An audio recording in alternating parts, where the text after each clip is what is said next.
ওই রহিমা থাক, আমি অফিসে যাচ্ছি, ম্যাডামের খেয়াল রাখবি। স্যার আপনি এখানে বহেন। আরে কি কি আশ্চর্য, অদ্ভুত তো। এই তুই তুই কি করতেছিস বলতো? স্যার প্রতিদিন আপনি চলে যাওয়ার পর ম্যাডামের বয়ফ্রেন্ড আহে, আজকে আপনি সব নিজের চোখেই দেখতে পারবেন। আপনি চুপচাপ এনে বয়ে থাকেন। কিরে তোর তোর স্যার কি অফিসে চলে গেছে? হ্যাঁ ম্যাডাম, স্যার তো এই কখনই চলে গেছে। আচ্ছা ঠিক আছে, তাহলে তুই এক কাজ কর, তুই বাজারে যা, বাজারে গিয়ে 2 ঘন্টার সময় ওখানে কাটিয়ে আসবি। কি ব্যাপার, এইটা কি? ম্যাডাম এটা হইতাছে ওই যে আমার মাইয়ার লাগে ওই যে কি জানি কয় টেডি বিয়ার না কি হইছে, বড় কতগুলো পুতুল আছে না, ওইটা আসলে আমার মাইয়ার কতদিনের শখ, একটা টেডি বিয়ার নিয়ে ঘুমাই বললি, এটা আমার মায়ের লাগে কিনছি। টেডি বিয়ার তোর মেয়ের জন্য কিনেছিস? আচ্ছা দেখি তো কেমন হয়েছে।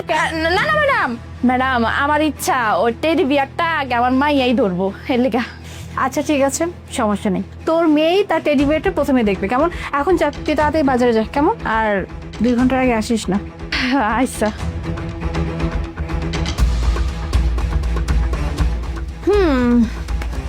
তার মানে ও অফিসে চলে গেছে, ব্যাস এখন আমি আমার বেবিকে ডেকে নিয়ে আসি।